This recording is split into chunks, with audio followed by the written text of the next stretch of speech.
Hello, everyone, and welcome to the Women's Football Spotlight. It's myself, Dan Conway, and my co-host Ross Ballack, and we're here to discuss all things WSL and the game week 5 that's just finished. And let's go.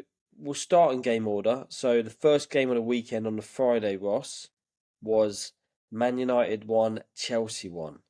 Do you want to kick us off? What stood out? Feelings on the game? Let's go.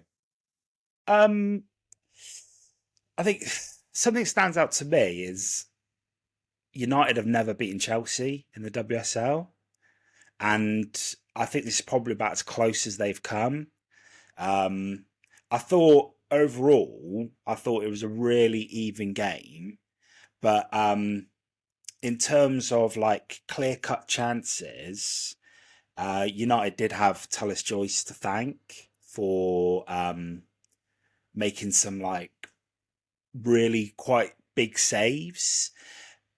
Not necessarily like amazing saves, like tipping things around the post or over the bar or anything, but just you know not allowing the ball to get past her, which is obviously like the first thing that you want your goalkeeper to do. We talk a lot about the modern goalkeeper, you've got to be good with your feet, you've got to be able to play out and pass, but actually the most important thing a goalkeeper could do is try and keep clean sheets and try and stop the ball going into the back of the net. And I thought she was excellent. I thought, in fact, I think United as a defensive unit, that back four and Tullis Joyce, I think they're probably the best in the league.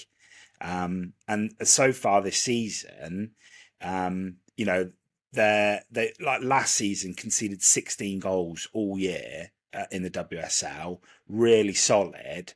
And in the first 5 games, they've only conceded two this season. So you can see that they're building on that.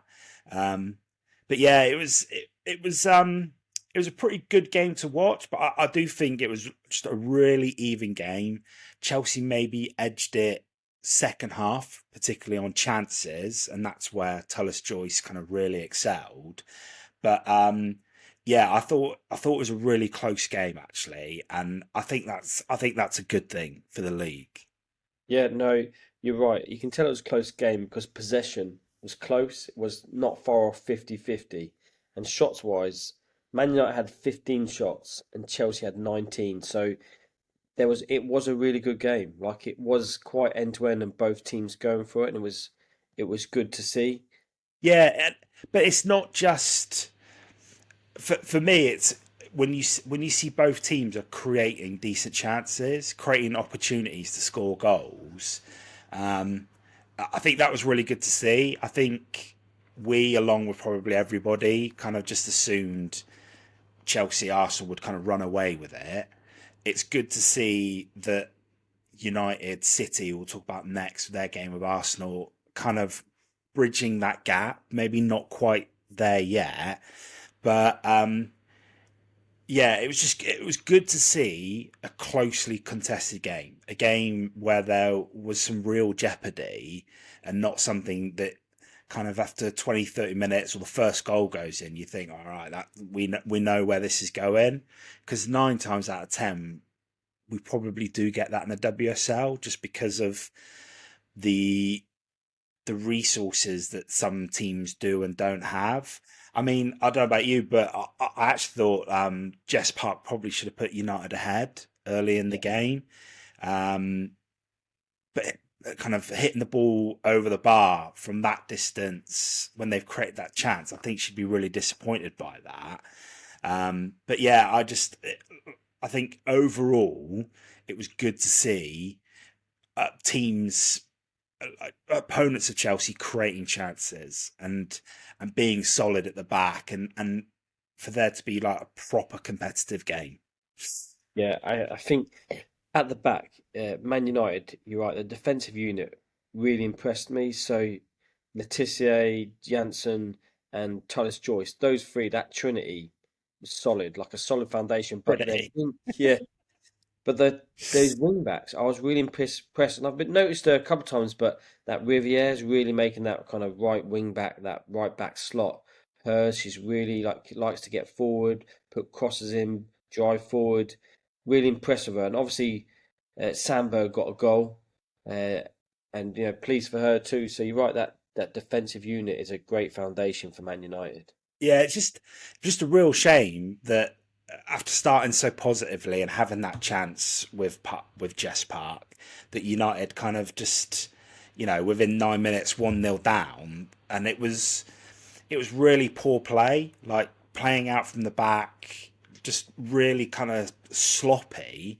But I've got to say, the little back heel assist from Macario for Captain was was really good to get that off in such condensed space inside the box. But yeah, Chelsea take the lead, and you think to yourself, Here we go. yeah, yeah. I think last season I probably would have thought that, but you could see this season it was going to be different. Just because I felt United started kind of first 5-6 minutes really, really brightly and had that opportunity. You thought to yourself, well, they can create one this early in the game. It's not like, some teams are just sitting back and trying to just keep Chelsea out. They are looking to create some opportunities. So it was good to see kind of that fight back, and see United kind of put Chelsea to the sword a little bit at times. I felt probably United edged it in the first half. It wasn't it wasn't like there were loads of clear chances for Chelsea. And like I said, I think probably Tullis Joyce probably excelled in the second half. But again, they weren't saves that were kind of, like I said, oh, that's heading for the net, and all of a sudden the keeper appears out of nowhere. It was just good positioning, maybe some tame finishing here and there. People kind of hitting balls kind of straight at her rather than to the side. But you're there to stop the ball going in the back of the net, and you do that however you can. But yeah, I just thought, we've kind of bigged up that back four. They look really defensively solid, but I think that is probably an area they could still improve. And, given away the ball in their own half and allowing that run down the right, the ball to come in, and for that back heel to kind of be played, like I said, inside the box, they'd probably be disappointed with that, considering the levels that they do set normally week to week, that defensive unit, or that trinity, as you call it. Yeah. So no, the Trinity are good, but going back to your point, the difference between, like I said, last season to this season, you're right, it is an improved Man United, and I think one of those is like through small gains, and one of those gains was the signing of Rolfo from Barcelona, and she was great in midfield. She was that she's just got quality. You could see her quality on display, and you think that's probably the difference. A couple of players like that are the difference of last season, when Man United probably would have lost that game to Chelsea, where this season the game was more competitive, and obviously it was a fair result. It was a draw. Like I said, probably Chelsea probably edged it with chances, and credit to Aggie Beaver Jones. Yeah, she's what, 4 goals now she's scored, and 4 goals in 5 games. So she's really starting to build on that potential that we saw like a year and a half ago. She was building, like starting to emerge, to now she's established herself as one of the Chelsea's starting forwards, and they've got a real array of attacking forwards, which even 6 months ago, a year ago, I would have thought she's going to struggle to break into that. But she's keeping some of those players out on a regular basis, so Yeah. she's I being mean, quite clinical. yeah, and I think it is worthwhile mentioning that Chelsea are still without some players. Obviously, Lucy Bronze isn't playing at the moment. Germa doesn't seem to have played at all. You feel for a player when they just get like a little unlucky patch. It just seems to me that's what it seems to be. Obviously, Sam Kerr's still making her way back from such a significant injury, such a long time out. Um, but yeah, like you, it's great. Obviously, we want to see that those homegrown talents coming through, and she has had a really great start to the season. Obviously, Alyssa Thompson is on the bench, Reitenen's on the bench. they've got real talent there, and um, whilst they are missing players, I think probably if something wasn't clicking, they would be able to make some changes. Like Bompasta will be able to make some personnel changes and get it working. But yeah, I mean, like I said, for me, I think what I enjoyed about that game was just how close it was. It wasn't, a walk in the park for either team. And I think the same with Saturday's game. When we move on there, it was just great to see a competitive game. Yeah, no, I agree. It's a really good summary, and you can tell it's a good game because I watched the whole game on YouTube, and you know where like you can when you get to 70 minutes, you can kind of clock off. But I watched the whole thing and was enjoying it. So yeah, great to see a really competitive game and a draw. The positive from a neutral in a sense, being Liverpool fans, it kind of makes us neutral, is that it opens the league a bit. No, So I always want United to lose. yeah. So on to Saturday's game though. So Man City 3, Arsenal 2. What you like to start with on that game? What did you feel about that game? Um, um, well, obviously we've spoke a couple of weeks ago about City's new manager. It kind of seemed to come a little bit from left field in terms of the appointment, and but to me it seems like they are really starting to kind of find their feet with him. And what I find interesting is there's been various different like team shapes that he's used so far this season. Um, but yeah, another game that I felt was, really quite even in terms of kind of chances created and opportunities to score. I think, obviously, I know you love like possession stats. To me, I look at City this season and a bit like Spurs. I think they're probably playing slightly differently under new manager in terms of, I think they don't mind being a bit more direct. And in fact, for City, that worked. Kind of a long ball for Bunny Shaw to kind of chase down into the channels or to collect and turn and run. That really was quite successful for them against Arsenal. And I found that quite surprising just because, Arsenal took Reed out, who started the season, but is a young, fairly inexperienced player. And they bought Wubben in, and I thought maybe that was some experience in a big game that that would kind of maybe make them a bit more solid. They had Mead, Marnham, Kelly, Hines, Blackstenius all on the bench, and pretty much almost all of them were used. So they had a lot of like attacking talent on the bench. Obviously, Leah Williamson's still out, and that's a big loss just because not just her quality on the ball as a player, but obviously as captain. But yeah, I thought that maybe Arsenal would be a bit more solid. And so to concede 3 goals, um, I don't, especially, I think, especially, I can't remember whose goal it was, but um, I think it might have been Shaw's first one. I felt that like Kasper was able to maybe get through down that right hand side a little bit too easy for City and to tee up Shaw. But it again, another really good game in the league for again neutrals watching and wanting the league to improve in terms of quality and the amount of people watching it. More games like this will do it. It was just a really even game with 2 great squads going at it.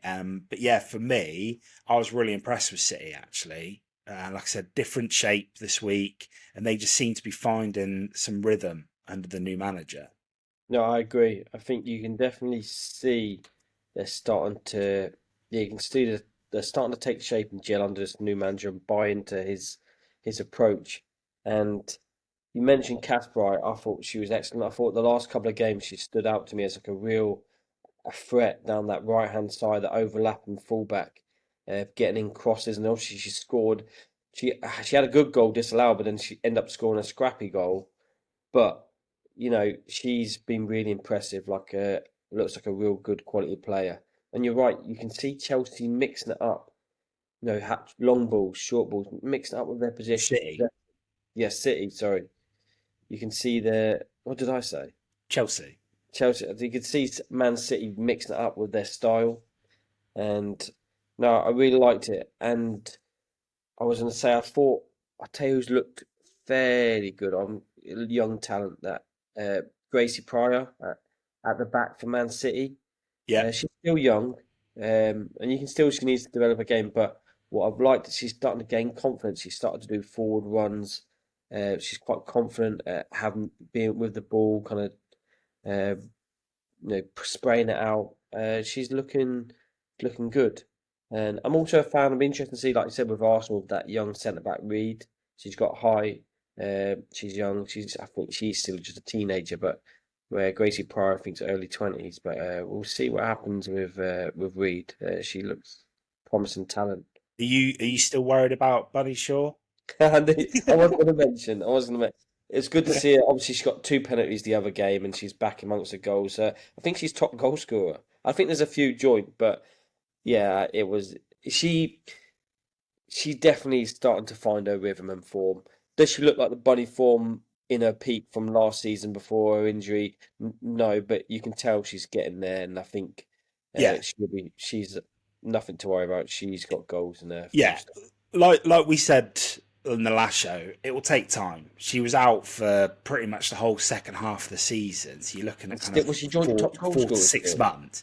Yeah, she and still was top goal scorer last season. But I just think for me, you look at her and like she's just got everything.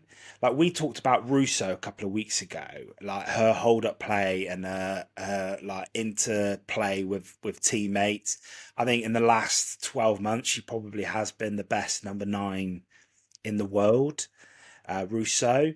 But looking at like what probably is like an 85-90% Bunny Shaw against a good Arsenal team, she just caused some problems with just simple things like ball going long and her being able to challenge for it in the air. Or if the ball bounces, having the desire and the pace and the like competitiveness to run the channels and to work players and work that back four. I don't think there was a member of that Arsenal back four that didn't come up against her at one point across the whole back four. And that was great to see. It was great to see City mixing it up, like you said. But obviously, like Kasparov put that first one in for her, and then she obviously that was 1-0. I was really impressed with Caldante's finish as well. And again, another one that you think the timing of it could almost like kill all City's momentum, just because it pretty much came straight from kickoff in the second half. You'd have thought City team, right, 1-0 up, half time, we get in. You'd probably be thinking, keep doing what you're doing, don't give anything silly away in the first kind of 5 minutes, and keep mixing it up and keep working those channels. But Caldente obviously had different ideas. I thought it was a really good finish, the cutback from Fox, for her to finish kind of first time towards the edge of the area. And I think definitely last season, I think that goal might have knocked the wind out of City sails, but they were able to come back a couple of times and take 3 points, which I think one of the great things about there only being 12 teams in the league is those 3 points could be massive because every team plays so few times across the season. And those 4 teams that have played across Friday, Saturday, in terms of City, Arsenal, United, Chelsea, if we're being honest, they're they're tough games, as it were. They are going to come against each other. That was like the first of their two difficult weekends was this weekend, and the fact that United were able to come away with a point at home and show that they're able to create chances against those better defenses, I think that's a good thing for the league and for them. I think I think City, like I said, I think maybe Arsenal, and the fact that it is Arsenal and they're that good. I think last season that quick equaliser in the second half might have really kind of knocked them for six.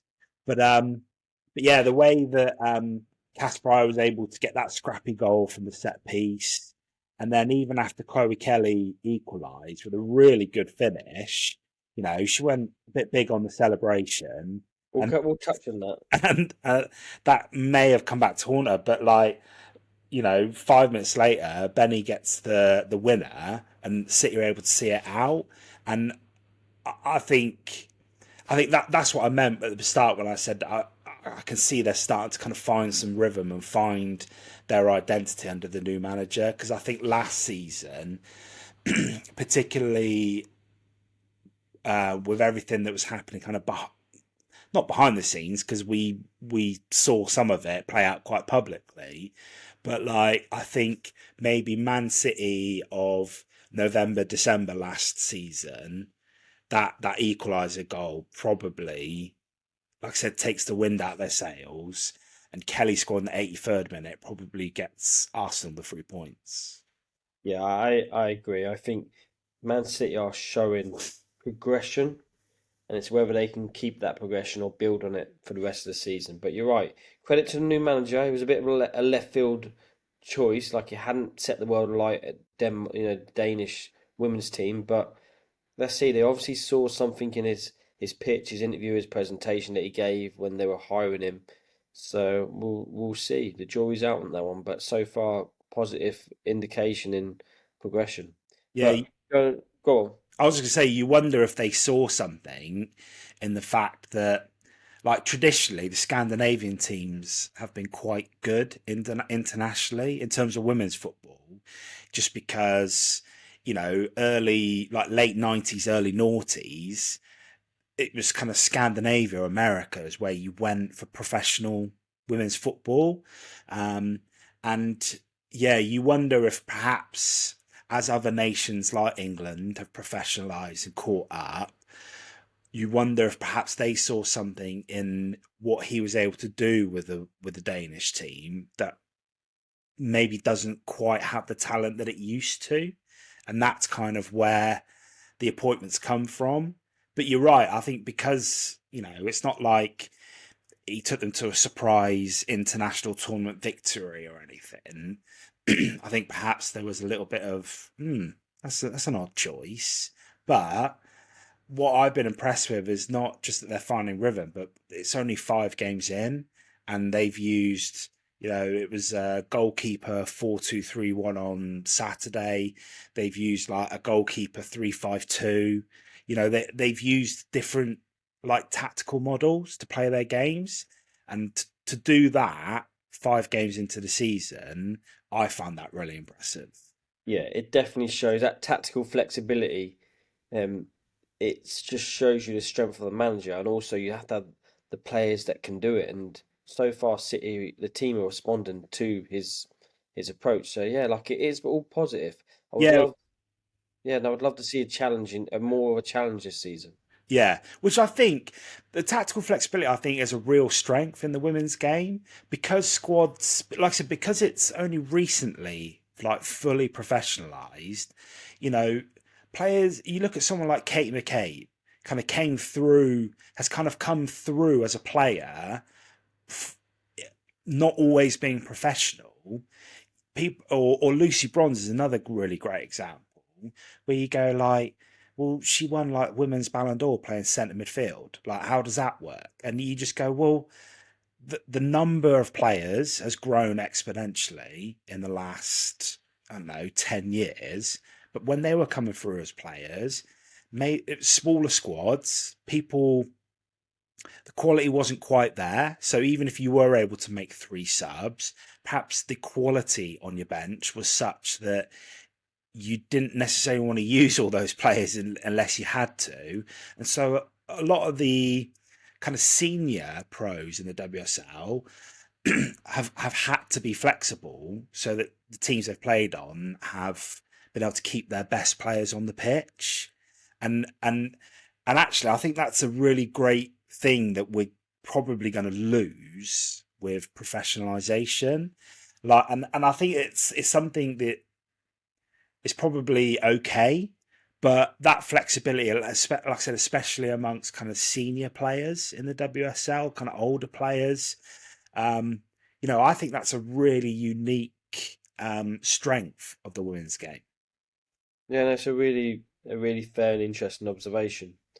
I just wanted to touch quickly back on Chloe Kelly's celebration. Yeah, So I think I don't think Chloe Kelly, when she scored and she was grabbing her badge, she's pointing to it and at the fans.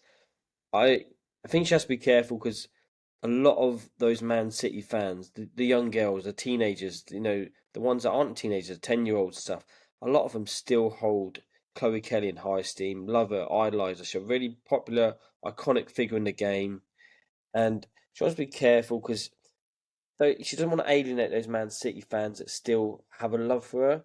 Now, I don't think Chloe Kelly was doing that celebration. She scored an incredible screamer, like rocket into the far corner from the corner of the box. It was a great goal, and I think in the heat of the moment, she's made, she's obviously making a point to the management of Man City that they had their challenges with and trying to move clubs.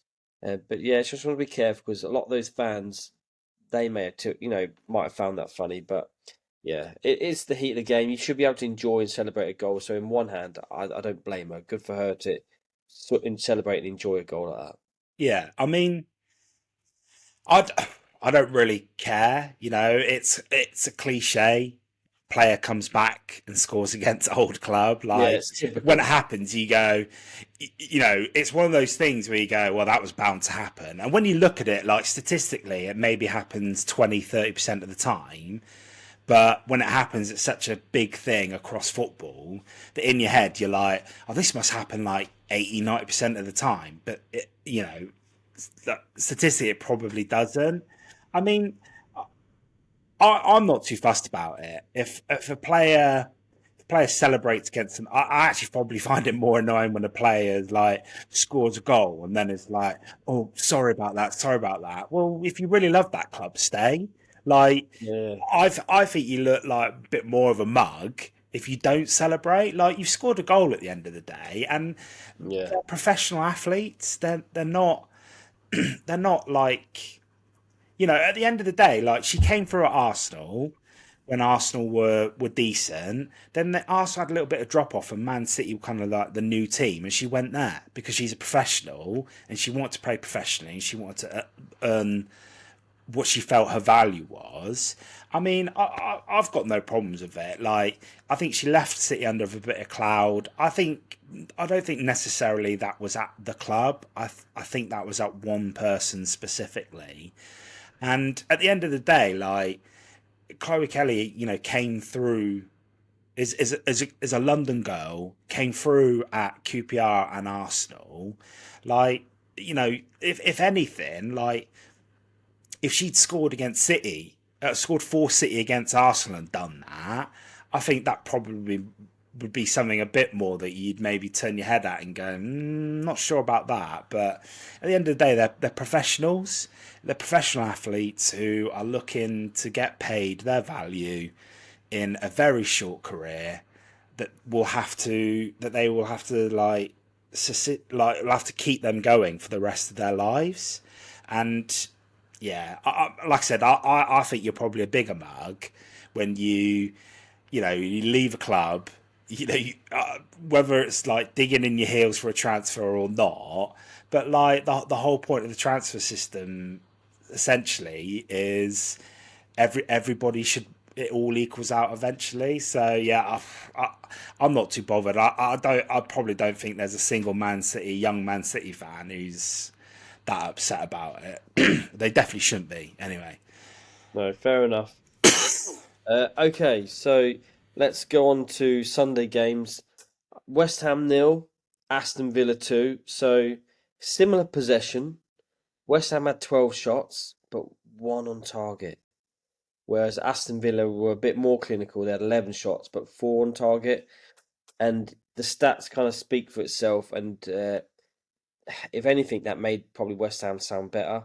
I watched the game, and they just never looked. They subbed Martinez off fairly early, who's their biggest threat. Had a cracking season last season, but she hasn't hit the form yet that she did last season. But yeah, it was a bit of a dry game. It was Aston Villa only ever really looked like they were going to score, and they kind of had control of the game, to be honest.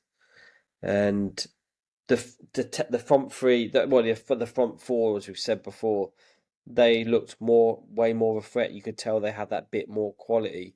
Salmon, Daly, Hansen, and Grant. They just they were just a better attacking forward, and Aston Villa won that game through that forward lineup. But yeah, thoughts on that game? Anything you want to add on that, Ross? just a couple of things. Like we've just talked about City, like Natalia Arroyo seems to really be like playing a tune with this Villa squad now. I think last season, I think kind of maybe the last 3 or 4 games where I think things started to click, masked some issues.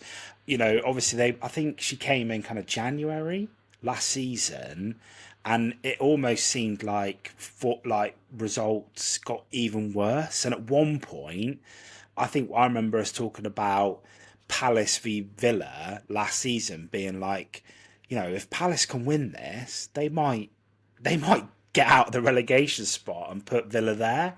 But another one that she has really been quite impressive. I think the tail end of last season, Villa have continued that form, and I think she's been really impressive. And I know we've spoke about it a couple of times, but I am officially firing the starting pistol on the Ebony Salmon for England shout, just because I think she came through as a very young player. I think it's down at Bristol City, and I think maybe 16, 17 was talked about as like, oh, definitely going to play for England. Went to the States, been to a few clubs, I think. But for me, what I've seen, particularly since Arroyo took over, is a player who is now 23, 24, seems comfortable in her own skin, comfortable at a club, has matured, has a really unique skill set in terms of her pace, is pretty electric, but also someone who seems to be making good decisions more often than not once she's utilised that pace. Um, and you know, Daly, Hansen, but I think particularly Salmon and Grant, I think the way they're linking up with each other is those two, their pace and the relationship that they seem to have on the pitch is enough to give the best left hand side of the left hand side of the best teams in the league a real headache. Um, so yeah, I mean, I agree. I just think it's probably something that the Lionesses do lack is out and out pace. Someone who, if you needed to chase a goal or you want it to be a bit more direct, who is going to be quick enough that maybe an opposition team would look to either drop deeper and therefore give you some space in the midfield area, or at the back, or that if they continue playing a high line against the Lionesses, who could break that?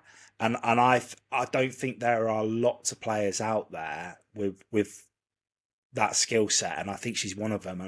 And I like I said, I think just under Arroyo, she just seems to have really kind of blossomed, from promising player who looks like might not make it to, oh, maybe starting to fulfill that early promise. So yeah, the firing pistol's gone for me on that one. And also like Hansen, probably like goal of the month contender with that finish, literally just corner of the box, just inside. She takes the short corner and then makes a run round the receiver to receive the ball back and just smashes it top bins. Brilliant. Yeah, no, cracking shot from Hansen. And the thing is, she's one of those players that's got that in her locker, that she can produce a big goal and in important games, and she can just she had that season, was it about 2 seasons ago, where I think she scored about 10 goals. So she has got that attacking threat. And going back to Ebony Salmon, I completely agree. I think her electrifying pace is a great asset to bring on if England are chasing the game, or they've got, like I said, a team playing a really high line. She'd be great to break through that. And I think if there was one thing, I think now she's blossomed the game. She's providing assists. She's quite selfless. So if she doesn't provide the assist, she's that run that has the pass before the assist. She's that kind of player where she can add a couple of, a few more goals. I think she's definitely a shout for England squad as it is, but adds a few more goals to her game. Which if you look at her stats, she's got goals to her game. She Yeah, just needs to bring it out in this team in Villa, which I think she will. As she's gaining more and more confidence. yeah. What did So, you think of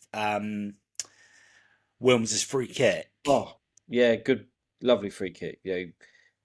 Top bins, great free kick, great goal. We, I think as if I were a West Ham fan, I'd be disappointed with the Keeper, goalkeeper, just yeah, because it's really difficult. But I think as a goalkeeper, once you set up how you want your wall to be, you have to trust that the wall is going to do their job. If they split, or and a ball gets through, or they jump and the ball goes under, or a player's able to bend it up and over the wall and then put it into the back of the net, I don't think anyone's going to look at a goalkeeper. But if you set up the wall to your left hand side post, you have to trust that they are going to do their job. And if they don't, it's not on you. But she was so far to the left, almost trying to like predetermine where the ball was going, or whether she just didn't trust that the wall would do what they wanted to do, that Hansen was able just to put it in the opposite corner. And you look at it and you go, well, as a goalkeeper, that's your side. And maybe if she was 2 more steps to or 3 more steps to her right, she might not have still got it, because like you said, the placement was really, really good. But I'd like to think, like I said, you set the wall, you trust them to do their job, and then it's your job to cover the other side, and you do the best you can. Like I said, I think if she was 2 or 3 more steps to her right and didn't get to that ball, nobody would be going, "Oh, keeper, don't know about that." But the fact that she wasn't, I think, properly positioned, whether that's, like I said, a lack of trust or just predetermining where the ball was going, I just think, as if you're a West Ham, like from a West Ham perspective, I think you'd be a bit disappointed in that. Yeah, But like you said, the placement was brilliant. I think she'll be disappointed that she probably could have possibly been prevented. Okay, next I've got London City Lionesses 1, Arsenal nil. Shall we go straight to the talking point of the 89th minute penalty? Do you want to What start again? London City Lionesses 1, have I said? Arsenal.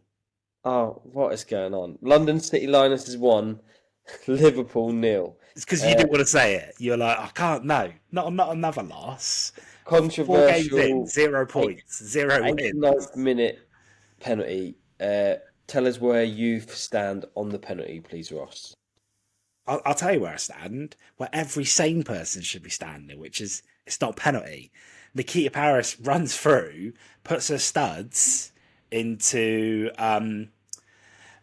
Borgraaff's thigh, and then rolls over, and somehow gets a penalty for it, and the goalkeeper gets booked. And I, I watch it, and I watch the highlights back, and I can see the referee looks across to his assistant. So But obviously, we're not. There was definite hesitation. Yeah, yeah. So I don't know whether it was a case of the referee turning to the assistant and saying, "I think that's a penalty. Are you seeing the same thing I'm seeing?" Or if that's the referee saying, "I'm not sure about that. Can you give me your view?" If it was the latter, if the assistant is the one that's kind of said, "Yeah, that's a penalty," that's really disappointing because in the first half, I thought that same assistant had an absolute shocker where Mia Enderby's put through on goal, and just as she's about to shoot, the referee blows a whistle. You can see she stops, and it's like, why are you blowing the whistle while I'm just about to shoot? She'd been flagged offside, and replay show not only was the assistant referee not in line, in fact, if you watch the replay, the assistant referee is about a yard ahead of the London City Lionesses defensive line. So I don't know how you can call that when you're looking down and round a corner and round an angle. But I don't. I know I'm biased. We've been quite open about our Liverpool affections, but for me, I look at it and I just go, "You're not in a position to make that call." And it looks like she's onside, and so like you, I was really disappointed with that decision making because, but like I said, I don't want to say, oh, that's that's the assistant's fault because, like I said, I don't know whether the referee is saying to her assistant, I think that's a penalty. What do you think? I don't know whether it was a collaborative thing, but the referee definitely does look across. And I just think it's really disappointing because, you know, Yeah. Liverpool weren't great, and they haven't been great this season. You know, along with Villa, they're the only team that's still to pick up a point. I think they are literally like, I think they're 11th with goal difference. You know, and probably more in terms of like goals that, you know, West Ham have conceded quite a few goals. And I think there are reasons for that. I'm not going to sit here and say like Gareth Taylor doesn't know what he's doing, needs to be sacked. I think there are some real mitigating factors for that. But I think when you're in a Liverpool situation and you go away against a team who has come up from what is now WSL 2 and spent a lot of money, record breaking sums of money, who are clearly, in terms of resources, for whatever reason, they've gone straight kind of like ahead of Liverpool in that pack of chasing teams. I think you'd be disappointed that you go away and that is what loses you the game. Yeah. Now, what I'd also say is Liverpool's attack doesn't look toothless. Doesn't look fluent or efficient in any type of way. And I've spoken to you and I've spoken on the show. I have some complaints about the amount of times the ball is going backwards and around and to the other side. But I also see some promising things under Taylor.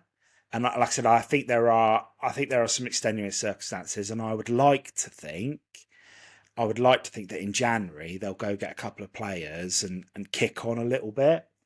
But yeah, that was just really poor officiating.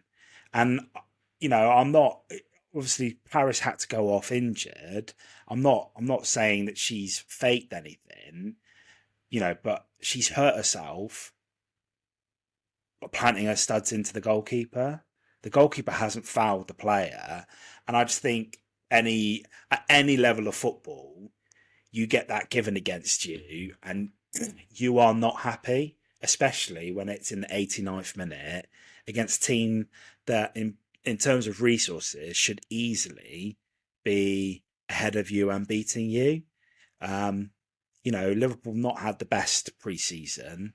They've, you know, Taylor didn't get that time with the players. I don't think they've had an amazing transfer window. And then on top of that, obviously a lot of the players will be affected by Matt Beard, and situation outside of the game. And those are just some of the circumstances. But I think you're disappointed to lose in that way. Yeah, it was a harsh point lost. You know, it's heartbreaking when you lose a goal, and particularly a controversial penalty that realistically, 90 odd percent people would agree it wasn't a penalty. It was a mistake, and it's harsh to lose on a mistake. And at the end of a season, that can be costly. So yeah, they were hard done by. Yeah, I think I'm perfectly happy to accept mistakes from officials. But a big decision like that. Yeah, I think the referee's positioning was pretty decent. That's probably where I'm a bit disappointed. I don't know whether players. I can't quite remember if players crossed and it made it difficult to see, but like obviously we spoke about this off air a couple of weeks ago. Like occasionally I will watch some women's college soccer out in the States, and I'm not a fan of VAR, and I actually don't like it. But the idea that can't have VAR in the WSL for all the reasons that they state, oh, it's expensive, or some of the grounds aren't capable of having it. But if I can watch women's college soccer in the United States and they can have a VAR light kind of system where a referee can go and check something, if they can do that in the college game, completely amateur, played on fields that are shared with American football practice, or that don't even, that you look down on the TV streams and there's 7 different types of sports marked out on the pitch. We're not talking about like elite level here, but if they can have that kind of light system in there, like it confuses me that there isn't some kind of system for a referee to check if they're not sure. And I think, like I said, I'm not a fan of VAR. I think there are certain things when you watch the Premier League, someone's either offside or they're not. That's, the ball's either over the line or it's not. Those are two, like, Fundamental. yeah, well, they're 2 binary things. Like I said, you're either offside or you're not. Or the ball's over a line or it isn't. Those are things that you definitely want to get right. In terms of this, I don't wonder if there are certain things that maybe could be checked, but to maybe speed up the game or to not allow somebody else to control the game other than the referee on the pitch, I would be interested in maybe if the WSL had some kind of replay system where maybe a coach could say, I want to challenge that decision. I want to go back, and the referee can go back. Like in terms of, I don't want to get too lost in the weeds here, and maybe it will just sound like spilt milk for people No, I think you listening. raised a good point. Like they But should, if there's a college version that's obviously cheaper and it's a light version, could it not be considered?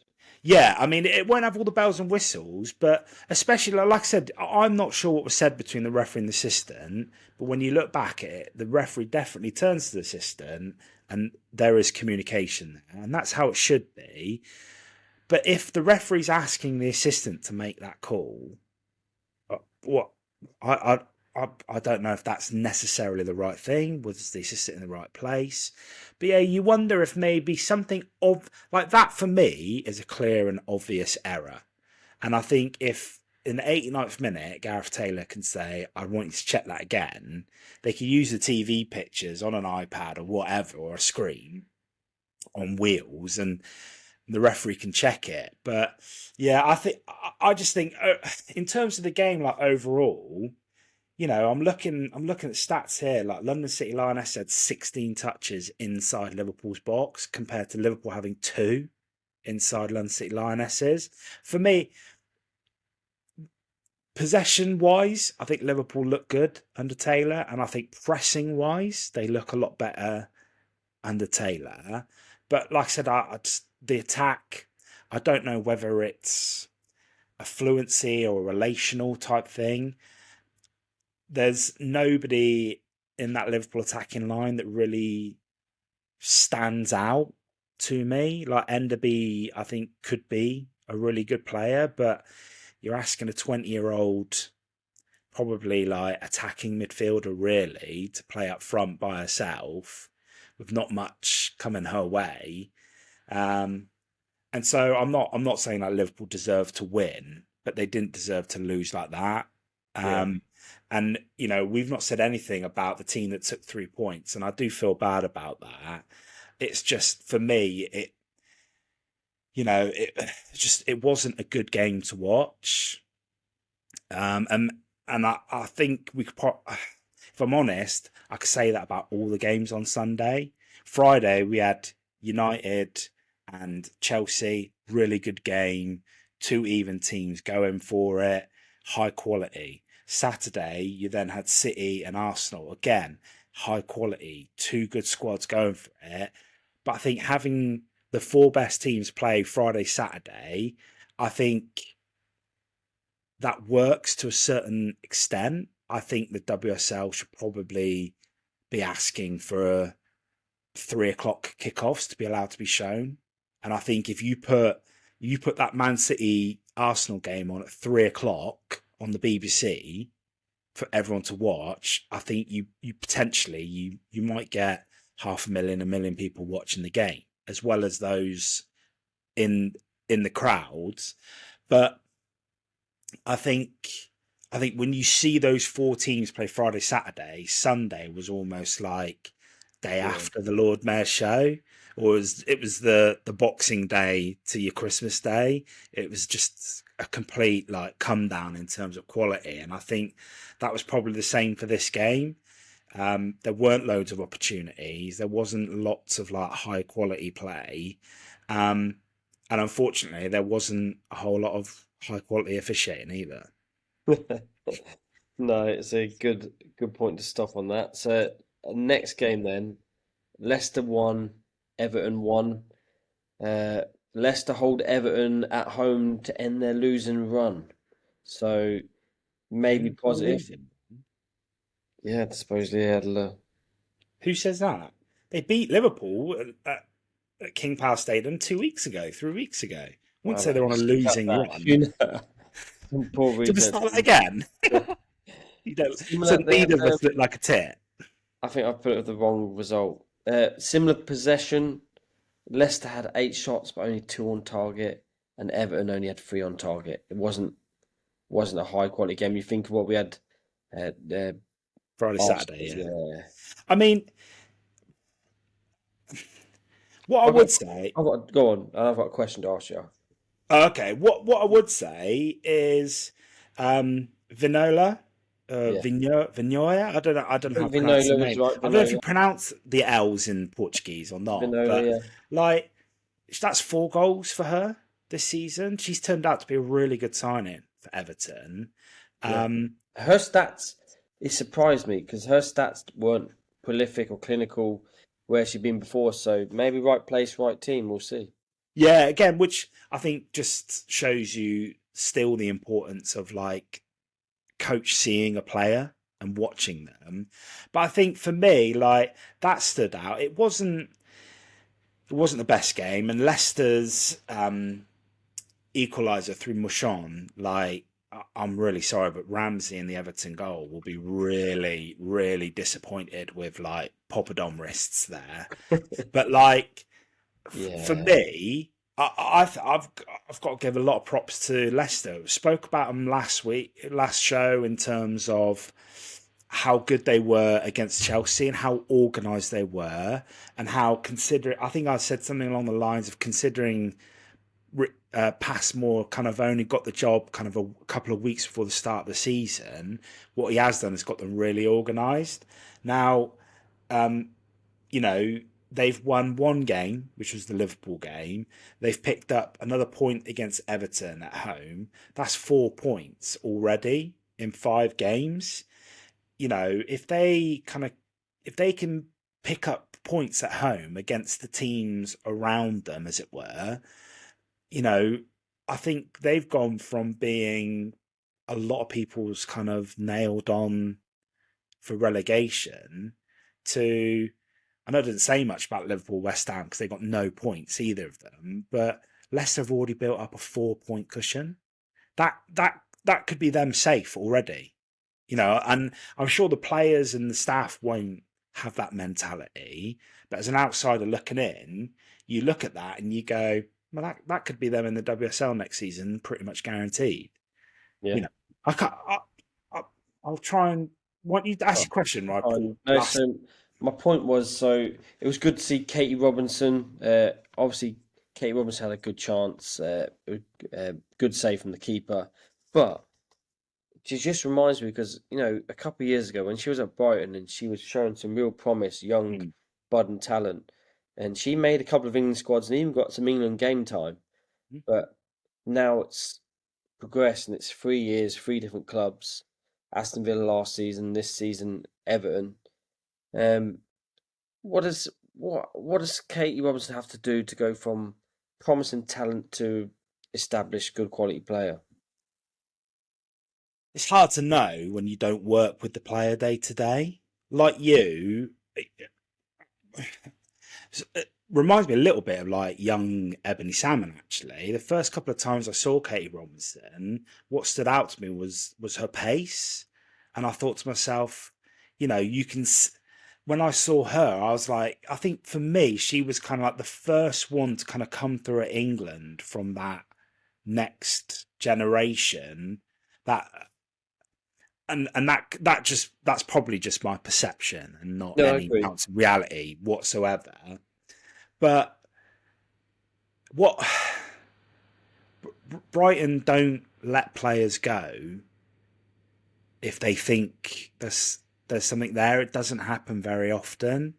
The women's team and the men's team share a lot of kind of data collection methods and all the insight that they use for the men's team. A lot of that is is used for the women's team.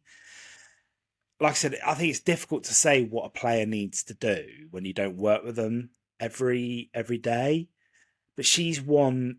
I think we as fans, as people who sit around and do podcasts, I think often we do forget that like player development isn't linear. You know, there will be ups and downs, there'll be peaks and troughs, and actually, sometimes we talk about a player peaking because there is a point in every athlete's career where peak physicality and experience and game know-how and tactical power, like knowledge and all those things are, they all peak at the same, not peak, but they're all pretty much maximum at the same time. You know, player development isn't linear, and I don't know her from Adam. I don't I don't know what her personal life is like. I don't know what's happened at previous clubs. But I think it just really is important.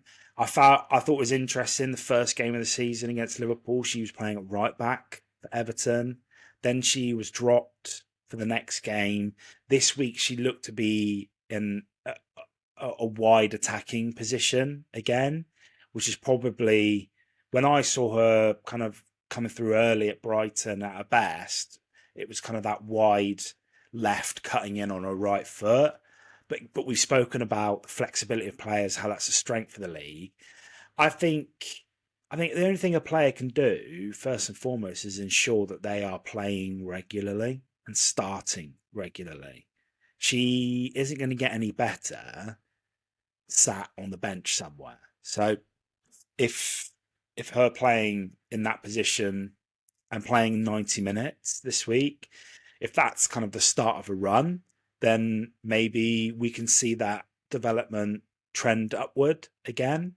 But yeah, it's all, to be Yeah, honest with you, Dan. If I had the answer for that, I wouldn't be on this podcast because I would be consulting at every club in the world how to make your player development I think what linear, your answer is and I great. would be a multi-millionaire.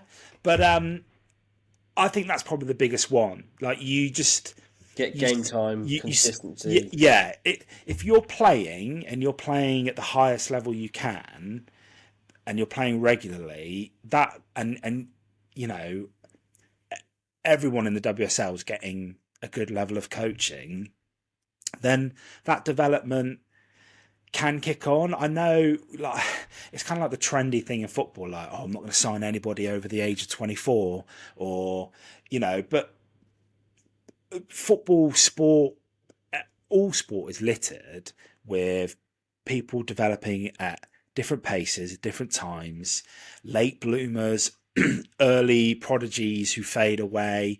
Like it's just a natural part of sport, and I think, like I said, I think for her at the moment, it's about getting game time.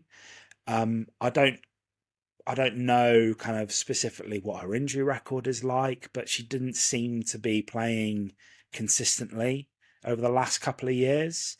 And there comes a point in every player's development where you need to make a decision to maybe leave somewhere to to to get game time. And I think the kind of the rule in football that I've always heard is, find your level on the way up, don't find it on the way down. The fact that she's still in the WSL and she's still young enough to kind of come again, then I wouldn't be too worried about it right now. I think, like I said, I think the only thing she could do now is just make sure that she is playing consistently. And 5 games in the season, Everton, she's played 2 positions that I can remember off the top of my head. So I didn't know you were going to ask this question. But I think this Saturday it might have been the first time this season, maybe been the first time this season that she'd done a full 90 minutes.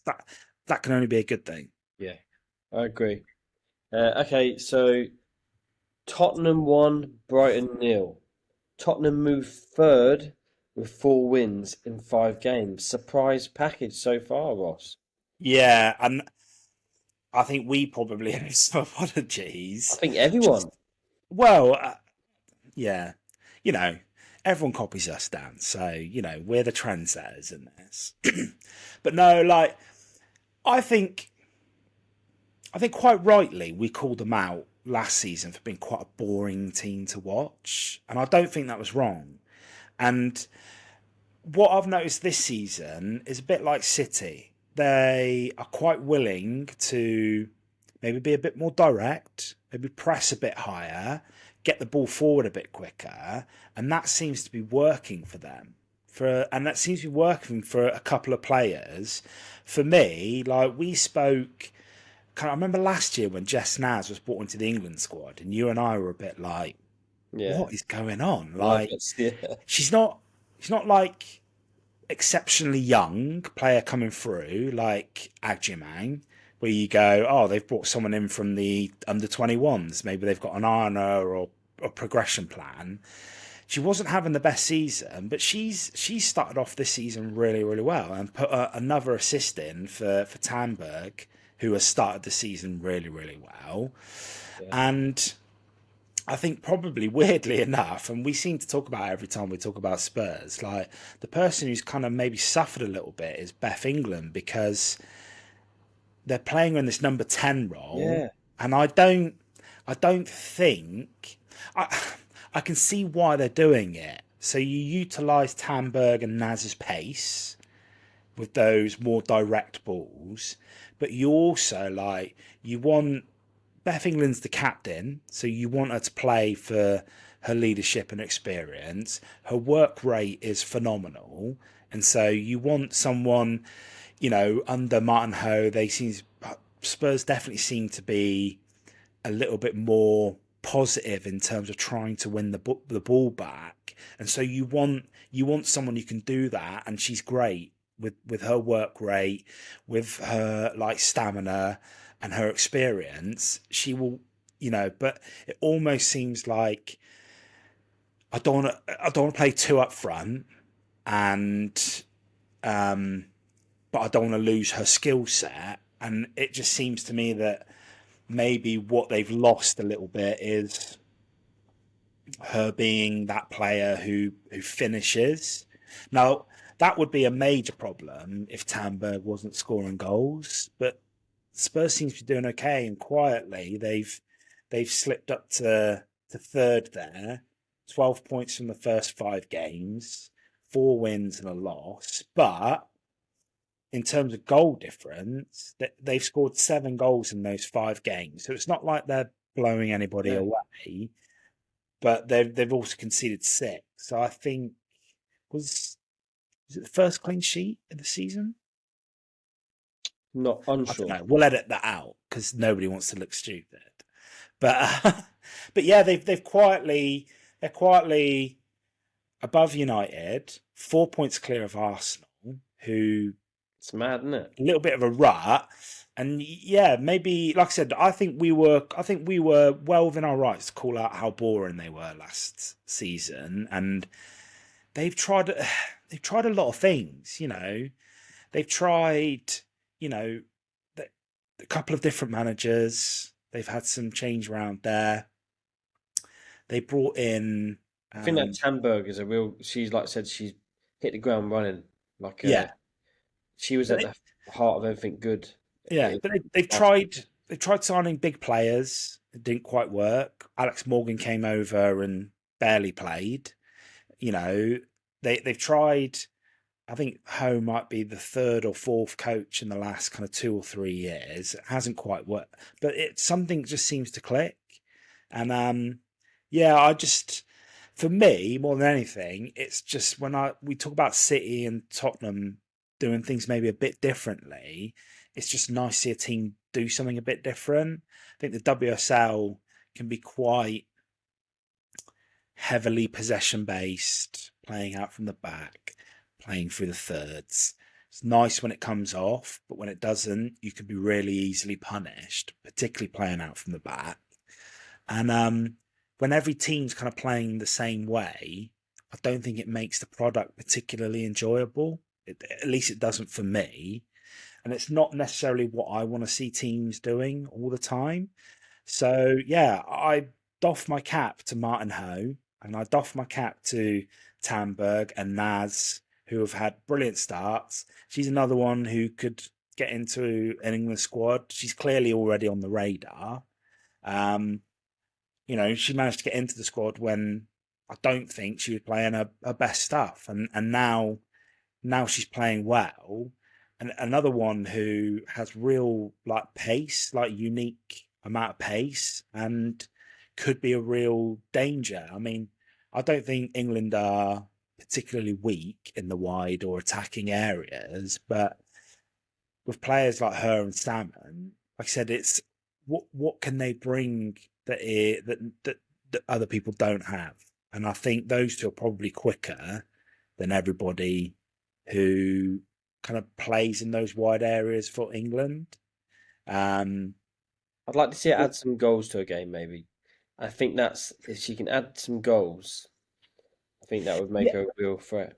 See, do do you think that really is important? Like, if she, for example, like scored no goals this season, but provided 15 assists Oh, to yeah, I'd see Hamburg her and praises. England, and also played in a team that maybe only slightly averaged more than 1 goal a game, would it really be that Yeah, big an no, it's a really good point, and you're right. If she scored no goals, but was a continuous attacking threat down those wings, like I agree, and I think she would be in shout with England, especially if she's like providing a regular amount of assists, which she started off this season. She keeps it up consistently. Yeah, no, I agree. Yeah. I mean, yeah, which, like I said, when you're playing in a team that is not scoring very many more than 1 goal a game, Yeah, like I it's a said, fair point. they've scored 7 goals in 5 games. So it's not like, oh, she's not getting any goals and they're scoring 3 or 4 a week. But yeah, it's good to see Tamba come into the league and hit the ground running. I said I don't think it necessarily works for England, Beth England, but they are getting some something out of her with her skill set. But yeah, like Spurs quietly sneaked into that final Champions League position, and I think we were only slagging them off a couple of weeks ago. How boring they were, how toothless they looked, and Yeah. you know, Tottenham making us eat our words. It's good yeah. to Well, see. but in fairness, in our defence, I will say that I can't remember which game it was. It might be. I think it might be in the Man City game when they were pretty comprehensively beaten. But I think I did say something along the lines of that a lot of the goals they were conceding were through their own mistakes, like Yeah. individual team mistakes. And I think I did Unforced say that errors. like the manager didn't seem overly impressed by that, which you wouldn't. But yeah, I just maybe it's just starting to click now.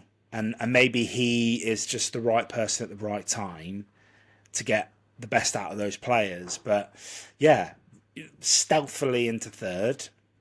And I said, it's not as insignificant cushion that they have between themselves and Arsenal in fifth. So I don't know. Maybe I've spent the last hour and 11 minutes talking about Yeah. how unequal the league is and how watching those four teams over those 2 days and then having to watch the rest of the dross in the league with low quality, and then one of those teams is going to sneak into Champions League next season. I'll have to, I don't know, eat my hat or something. Well, I think that brings us to the end of game week 5. I don't think I've missed any games, have I? No. Well, on that, well, on that note, until next time, everyone, thank you, Ross, and we'll see you on the other side. Cheers, mate.